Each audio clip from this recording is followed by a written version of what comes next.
Hello everyone, welcome to Jim's Orbit.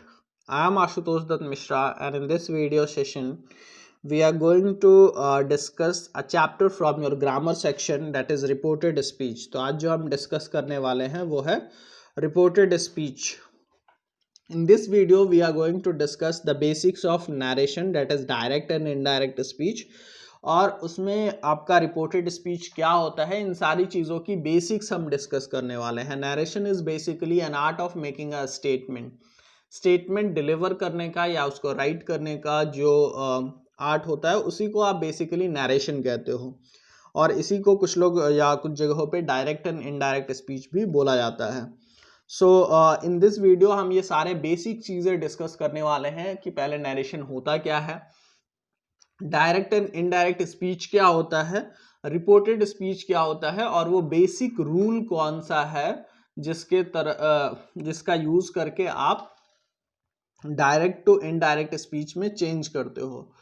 However आपके examination में direct में कोई स्टेटमेंट दे करके उसको इनडायरेक्ट में चेंज करने के लिए नहीं आता है, but the question are in the form of fillers. और वो फिलर्स वो डायरेक्ट से इनडायरेक्ट ही किया रहता है, सिर्फ आपको रिपोर्टेड स्पीच को चेंज करना होता है और जो चेंज है वो उसी में होता है. So you must know how to change और you must have knowledge about the transformation of speech कि डायरेक्ट से इनडायरेक्ट में चेंज कैसे करते हैं. So in this video we are going to discuss the basics of narration, that is direct and indirect speech. This entire topic will be in 3 video, जिसमें हम आपको इस वीडियो में बेसिक्स, अगले वीडियो में आपका एग्जामिनेशन पैटर्न और वो सारी चीजें डिस्कस करेंगे. And in the last video, we will discuss sample questions and answer that are asked in your examination. तो let's begin. देखिए, सबसे पहले जो बेसिक्स है उसमें क्या है. मान लीजिए कि यहाँ पे 3 लोग हैं, एक है सैम्स, दूसरा है चार्ल्स और तीसरा इसका कुछ भी नाम मान लीजिए XYZ. कुछ भी इस पर्सन का हम नाम मान लेते हैं XYZ. तो 3 लोग हैं यहाँ पे, एक सैम है, दूसरा चार्ल्स है और तीसरा XYZ या कुछ भी इसका नाम है. सैम कोई एक स्टेटमेंट डिलीवर करता है जिसके लिए जो सेकंड पर्सन है वो है चार्ल्स, यानी सैम हमारा फर्स्ट पर्सन है, सेकंड पर्सन चार्ल्स है, यानी कि ये स्पीकर है और ये लिसनर है. तो ये जो भी स्टेटमेंट डिलीवर करता है वो इसको सुनता है और सुन करके ये एक थर्ड पर्सन को वही स्टेटमेंट जा करके उसको रीडिलीवर करता है या रीराइट करने का काम अगर आपको लिखना है तो एक तरीके से. तो इसी स्टेटमेंट को रीराइट करना, पहले तो स्पीकर जो खुद बोल रहा है that statement is in direct speech, और अगर वही स्टेटमेंट सेकंड पर्सन किसी थर्ड पर्सन को जा करके रीडिलीवर कर रहा है तो that is indirect speech. That speech is in indirect speech और that statement is in indirect speech. तो डायरेक्ट क्या हुआ, जब स्पीकर अपनी बात खुद कह रहा है वो आपका डायरेक्ट है, और जब लिसनर जो है वो स्पीकर की कही हुई बातों को या कहे हुए स्टेटमेंट को किसी थर्ड पर्सन को जा करके रीडिलीवर करता है तो दैट इज इनडायरेक्ट स्पीच. ये बेसिक आपको क्लियर है कि डायरेक्ट स्पीच और इनडायरेक्ट स्पीच क्या होता है. अब देखिए यहाँ पे ये जो हमारा डायरेक्ट स्पीच है उसमें सैम क्या कह रहा है, Sam says I work hard, यही है हमारा डायरेक्ट. और इसी बात को चार्ल्स सुनता है और चार्ल्स जाकर के क्या कहता है, Sam says that he works hard. तो कुछ प्रॉपर चेंजेस आए हैं, जैसे आई की जगह जो है वो ही हो गया है, कॉमा इन्वर्टेड कॉमा को हटा करके दैट लगा दिया गया है. वर्क जो है चूंकि आई था तो वर्क था और ही है तो वर्क्स हो गया है. तो कुछ बेसिक चेंजेस आए हैं. तो डायरेक्ट से इनडायरेक्ट स्टेटमेंट बनाते हुए या उसको रीराइट करते हुए कुछ बेसिक चेंजेस आते हैं जिसको हम समझेंगे. उससे पहले एक चीज आप और समझ लीजिए, रिपोर्टिंग वर्ब और रिपोर्टेड स्पीच क्या होता है. तो इन्वर्टेड कॉमा में जो भी स्टेटमेंट मेड किया जा रहा है उसी को आप कहते हो रिपोर्टेड स्पीच. RS में यहाँ पे लिख रहा हूं, आई वर्क हार्ड जो है यानी इन्वर्टेड कॉमा के अंदर का जो पार्ट है that is known as reported speech, and the changes that we made during transformation is within this reported speech. जो भी चेंज आप मेड करते हो वो इसी रिपोर्टेड स्पीच के अंदर आप मेड करते हो। यहाँ पे जो सेज है इसको आप कहते हो इन्वर्टेड कॉमा के जो बाहर वाला पार्ट है, this is known as reporting verb. और इसके बारे में एक बेसिक चीज ये है कि अगर ये प्रेजेंट या फ्यूचर में है, मीन्स जो आपका रिपोर्टिंग वर्ब है वो अगर प्रेजेंट टेंस या फ्यूचर टेंस में है, तब तो रिपोर्टेड स्पीच के टेंस में आप कोई चेंज नहीं करते हैं। इस बात का ध्यान रखिएगा। अगर रिपोर्टिंग वर्ब जो है वो प्रेजेंट या फ्यूचर में है तो रिपोर्टेड स्पीच के टेंस में कोई चेंज नहीं करते हो। और बाकी जो चेंजेस है वो किस तरीके से बेसिक है वो हम देखेंगे। तो रिपोर्टेड स्पीच क्या होता है, इन्वर्टेड कॉमा के जो अंदर वाला पार्ट है उसको आप रिपोर्टेड स्पीच कहते हो। इन्वर्टेड कॉमा के जो बाहर है जो वर्ब रहता है उसको आप रिपोर्टिंग वर्ब कहते हैं। So let's see the basic rule for transformation. देखिए, ट्रांसफॉर्मेशन करने के लिए we made basically 4 changes and all these 4 changes are done within the reported speech. 4 change हमको करने होते हैं और ये चारों चेंज, एक कॉमा इन्वर्टेड कॉमा वाला को हटा करके बाकी जो ये 3 चेंज है, that is pronoun, tense and adverb change, all these changes are done in reported speech। तो ये सारे के सारे चेंजेस जो है वो हम कहाँ पे करते हैं, रिपोर्टेड स्पीच में करते हैं। क्या क्या चेंज करते हैं, सबसे पहला चेंज जो है वो है कॉमा इन्वर्टेड कॉमा को हटा करके उसकी जगह पे क्या लिख देना, दैट लिख देना generally, and these are the general changes. इस जनरल वर्ड और जनरली वर्ड पे जरा फोकस कीजिएगा, क्योंकि जरूरी नहीं है कि कॉमा इन्वर्टेड कॉमा को आप हटा करके डैट ही लिखे, उसके जगह पे और भी ऑप्शंस होते हैं, जैसे इंट्रोगेटिव में इफ या वेदर हो जाता है यस नो क्वेश्चन में, तो उसको हम देखेंगे। अभी just focus on the basics. तो comma generally, comma inverted comma is replaced by that, then we will do the pronoun change. Reported speech में जो भी प्रोनाउन आपको दिख रहा है उसको आप चेंज करते हो। कौन से रूल के अकॉर्डिंग चेंज करते हैं we will discuss in the next slide.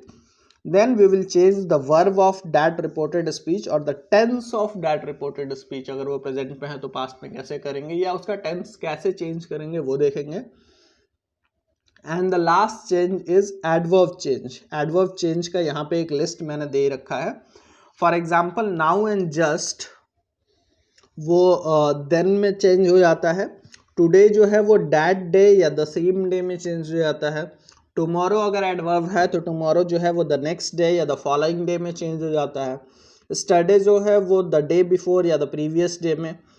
एगो जो है वो बिफोर में चेंज हो जाता है। This sometimes changes to that and here changes to there. So here are some basic adverb जिसको आप किस तरीके से चेंज करते हो वहाँ इस लिस्ट में दिया हुआ है। इसके अलावा भी होते हैं adverbs, but these are the basics that you must know. तो 4 चेंजेस आप मेड करते हो। कॉमा इन्वर्टेड कॉमा को हटा करके डैट लगाते हो, प्रोनाउन चेंज करते हो, टेंस चेंज करते हो और एडवर्ब चेंज करते हो। Let us look at the example here. तो यहाँ पे आप एग्जांपल देख लेते हैं। जैसे ये डायरेक्ट में क्या लिखा हुआ है, He said I came here yesterday। तो इसमें जो रिपोर्टेड स्पीच है वो क्या है, इन्वर्टेड कॉमा के अंदर वाला part. He said I came here yesterday। तो I came here yesterday जो है ये आपका रिपोर्टेड स्पीच है। और जैसे ही आप इसको चेंज करते हो, He said that he had come there the previous day, ये आपका इनडायरेक्ट फॉर्मेट है। तो देखिए क्या क्या चेंज हुआ। सबसे पहले कॉमा इन्वर्टेड कॉमा को हटा करके डैट लगाया गया है। कॉमा इन्वर्टेड कॉमा जो है वो हटा करके डैट लगा है। उसके बाद आई को जो है वो ही में बदला गया है। क्यों बदला गया है ये हम आगे देखेंगे। उसके बाद केम हियर को केम जो आपका वर्ब था और जो टेंस था उसको चेंज कर दिया गया है हैड कम में। हियर आपका देयर में चेंज हो गया है और जो यस्टरडे है वो द प्रीवियस डे में चेंज हो गया है। He said I came here yesterday। उसने कहा कि मैं कल रात यहाँ आया था। और इसी बात को कोई एक लिसनर जो है वो किसी तीसरे व्यक्ति से कर रहा है कि उसने कहा था कि वो कल रात यहाँ आया था, तो या पिछली रात यहाँ आया था। So this is the direct and indirect speech in which you have to make basically 4 changes. Comma inverted comma को हटा करके डैट. प्रोनाउन आप चेंज करते हो, आई ही क्यों हुआ इसको आप समझेंगे जरा सा. एंड नाउ वर्ब चेंज करते हो या टेंस चेंज करते हो, and then the adverb change. हियर जो है वो देयर में बदल गया, यस्टरडे जो है वो द प्रीवियस डे में बदल गया. You must have a look to this list of adverb change. Now we will try to elaborate the pronoun and tense change. कि pronoun और tense change जो है वो actually किस rule पे होते हैं. What are the basic rules for the change of pronoun and tense in the reported speech? Let's have a look. तो देखिए, हाँ, तो जो pronoun change है आपका वो है, उसका जो basic rule है उसको लोग बोलते हैं son by 1 2 3. It simply means the first person. अगर pronoun first person का है, it will be changed according to the subject, second person according to the object, and no change if the pronoun is of third person. तो अगर third person का है तो उसमें कोई change नहीं करेंगे. फर्स्ट पर्सन है तो वो सब्जेक्ट के अकॉर्डिंग चेंज करेंगे, सेकंड पर्सन है तो ऑब्जेक्ट के अकॉर्डिंग चेंज करेंगे. So the basic rule for pronoun change is first person according to subject, second person according to object, and no change when the pronoun is of third person. first person, second person और third person आपको पता है क्या होता है. first person में आपका I और we आते हैं, second person में you आता है, and third person में he, she, it, they और कोई भी तो he, she, it and they ये आपका third person के pronoun है. तो first person ये son by 1 2 3 is the basic formula for the change of pronoun while doing transformation from direct to indirect speech. ये आपका pronoun change का, ये बिल्कुल ध्यान रखिएगा. अभी we will try to elaborate it from some more examples. देखिए tense change क्या होता है इसको जरा और अच्छे से समझिएगा. प्रेजेंट टेंस में अगर कुछ भी लिखा हुआ है ये तभी एप्लीकेबल होता है जब ये जो आपका रिपोर्टिंग वर्ब है वो पास्ट में हो, प्रेजेंट और फ्यूचर में नहीं हो. अगर वो प्रेजेंट में लिखा हुआ है तो उसको आप किस में कर देंगे, पास्ट में कर देंगे in the same form. Same form कहने का मतलब ये है कि अगर चीज़ें सिंपल प्रेजेंट में हैं तो वो क्या हो जाएगी, सिंपल पास्ट में चेंज हो जाएगा. अगर वो प्रेजेंट कंटिन्यूअस में है, यानी कि प्रेजेंट कंटिन्यूअस में है, तो वो क्या हो जाएगा, पास्ट कंटिन्यूअस में चेंज हो जाएगा. ठीक है. तो जो टेंस चेंज होता है वो प्रेजेंट में है तो बिल्कुल उसी फॉर्म में वो आपका पास्ट में चेंज हो जाता है. यानी सिंपल प्रेजेंट सिंपल पास्ट में चेंज हो जाएगा, प्रेजेंट कंटिन्यूअस पास्ट कंटिन्यूअस में चेंज हो जाएगा, प्रेजेंट परफेक्ट कंटिन्यूअस जो है वो पास्ट परफेक्ट कंटिन्यूअस में चेंज हो जाएगा. ठीक है. और प्रेजेंट परफेक्ट जो है वो पास्ट परफेक्ट में चेंज हो जाएगा. तो ये आपका प्रेजेंट को चेंज करने का रूल हुआ. सेकंड चीज, अगर पास्ट में है, सिंपल पास्ट में है तो एक छोड़ करके, यानी कि पास्ट परफेक्ट में आप चेंज कीजिएगा सिंपल पास्ट को पास्ट परफेक्ट में, और अगर पास्ट कंटिन्यूअस है तो पास्ट परफेक्ट कंटिन्यूअस में. वहीं अगर पास्ट परफेक्ट और पास्ट परफेक्ट कंटिन्यूअस है तो उसमें कोई चेंज नहीं किया जाता है. So these are the basic rules for the transformation of tense change और वर्ब चेंज. क्लियर है. प्रेजेंट के जिस भी फॉर्म में हो, पास्ट का उसी फॉर्म में आप उसको चेंज कर देंगे. और अगर सिंपल पास्ट है तो एक छोड़ करके, यानी कि पास्ट कंटिन्यूअस नहीं, पास्ट परफेक्ट में चेंज करेंगे. वही पास्ट कंटिन्यूअस है तो पास्ट परफेक्ट कंटिन्यूअस, लेकिन अगर ऑलरेडी वो पास्ट परफेक्ट में है या पास्ट परफेक्ट कंटिन्यूअस में है तो उसमें कोई चेंज नहीं होता है. So these are the basic rules for the transformation of pronoun and tense change while doing transformation from direct to indirect speech. अब कुछ एग्जाम्पल्स हम देख लेते हैं जिनमें ये सारी चीज़ें आपको क्लियर हो जाएंगी. तो let's have a look to some of the examples. यहाँ पे बस 4 एग्जाम्पल लिख रखे हैं मैंने, और इसको अगर आप समझ लोगे तो ये आपका बेसिक्स जो है वो क्लियर हो जाएगा. अब देखिए यहाँ पे आपको जो पहला एग्जाम्पल है वो है डायरेक्ट में क्या है, Ramu said I saw a lion in the forest. Indirect में ये क्या बन गया, Ramu said that he had seen a lion in the forest. क्या बताया है मैंने आपको रूल में कि आपको 4 चेंजेस करने हैं, और चारों के चारों चेंज जो है वो इस वाले पोर्शन में, यानी कि जो रिपोर्टेड स्पीच है उसमें करना है. Ramu said comma inverted comma को हटा करके क्या लगाया गया, डैट। आई कौन सा पर्सन है, फर्स्ट पर्सन है, first person is according to the subject. First person किसके अकॉर्डिंग चेंज होता है, सन बाई 1 2 3 सब्जेक्ट के अकॉर्डिंग, यानी रामू की जगह क्या आ जाएगा, ही। तो Ramu said that I saw a lion, V2 है यानी कि सिंपल पास्ट है, तो सिंपल पास्ट है तो पास्ट परफेक्ट में जाएगा, और पास्ट परफेक्ट का स्ट्रक्चर होता है हैड प्लस V3। तो he had seen a lion in the forest. Clear है, इसमें कोई एडवर्ब नहीं है। तो हमने एक चेंज किया, कॉमा इन्वर्टेड कॉमा को हटा करके डैट किया, दूसरा प्रोनाउन चेंज किया, आई को बदल करके ही किया। आई को बदल के ही क्यों किया, because I is from first person and first person will be change according to the subject. Subject Ramu है तो रामू के लिए ही इस्तेमाल होगा। थर्ड चेंज जो हमने किया वो है टेंस चेंज किया, यानी सॉ जो है वो सिंपल पास्ट था तो हमने पास्ट परफेक्ट में चेंज कर दिया, यानी हैड सीन। इस सेंटेंस में कोई भी एडवर्ब नहीं है तो एडवर्ब चेंज करने की जरूरत नहीं है। सो आपको ये चेंज समझ में आया होगा। Ramu said I saw a lion in the forest, indirect में हो जाएगा Ramu said that he had seen a lion in the forest. Now look at the second example, इस पे जरा सा देखिए। He said I can do this work, he said I can do this work, उसने कहा कि वो ये काम कर सकता है, मैं ये काम कर सकता हूं। he said I, सबसे पहले कॉमा इन्वर्टेड कॉमा को हटा करके that, he said that I first person according to the subject, subject क्या है ही, तो ही आएगा। तो ही आपने लिख दिया।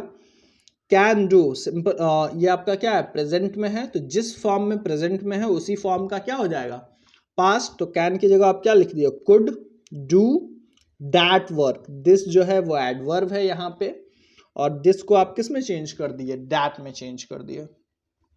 सो here the 4 changes that we have made. Comma inverted comma को हटा करके हमने दैट लगाया। कैन जो है वो पास्ट फॉर्म में कुड हो गया। आई जो है is the first person and changes according to the subject, that is he में बदल गया। एंड दिस जो है वो डैट में बदल गया। तो जो आपका डायरेक्ट में था, he said I can do this work, indirect में हो गया he said that he could do that work. Clear. Now look at the third example. He said to Sita, अब यहाँ पे एक ऑब्जेक्ट भी आ रहा है आमतौर पे, तो ही सेड टू सीता। देखिए सेड को अगर आप टोल्ड में बदलते हो तो टू लगाने की जरूरत नहीं है, ये बहुत ही बेसिक सही बात है जो आप ध्यान रखेंगे कि सेड के बाद तो टू आता है। अगर आप इसको सेड टू भी लिख सकते थे, लेकिन जैसे ही आप उसको टोल्ड में बदल देते हो या टेल्स में बदल देते हो, टेल अगर वहाँ पे सेज है तो टेल्स टोल्ड इन सब के बाद टू जो है वो इस्तेमाल नहीं किया जा सकता है। तो एक चेंजेस यहाँ पे भी है जो कि रिपोर्टिंग वर्ब में है, उसको देखेंगे। मेजर आपको समझना है रिपोर्टेड स्पीच का, यानी I have passed the test, इसको। तो he said to Sita, he told Sita, कोई दिक्कत नहीं। कॉमा इन्वर्टेड कॉमा को हटा करके हमने डैट लगाया। I first person according to the subject यानी कि ही, तो ही हैव पास्ट यानी कि प्रेजेंट परफेक्ट, हमको क्या कर देना है, प्रेजेंट परफेक्ट है तो उसी फॉर्म में पास्ट में यानी कि पास्ट परफेक्ट, तो he had passed the test. बाकी कोई चेंजेस, कोई एडवर्ब नहीं है।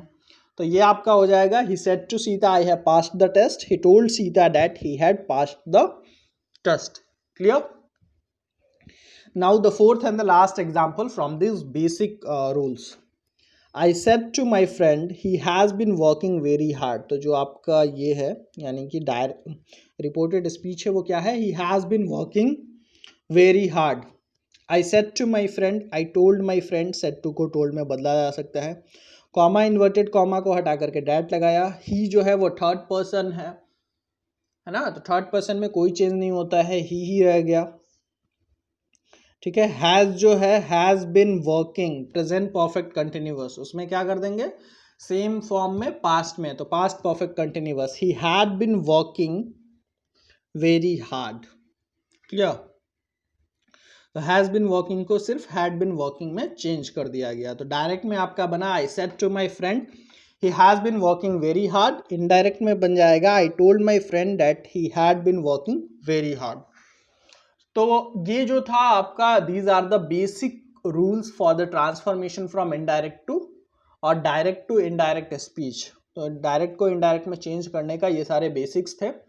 Now in the next video we will do some extra questions और some advanced question from this direct and indirect, जिसमें हम इंट्रोगेटिव सेंटेंसेस का, जो आपके एग्जामिनेशन में ज़्यादा उससे आते हैं, इंट्रोगेटिव, ऑप्टेटिव और क्या स्पेशल रूल्स हैं, उन सारी चीज़ों को समझने की कोशिश करेंगे। And in the third video from this topic we will try to elaborate the sample question or the previous year questions from your board examination. Thanks for watching this video. I hope you have well understood the basics of narration. Please do subscribe to our channel. Have a great day.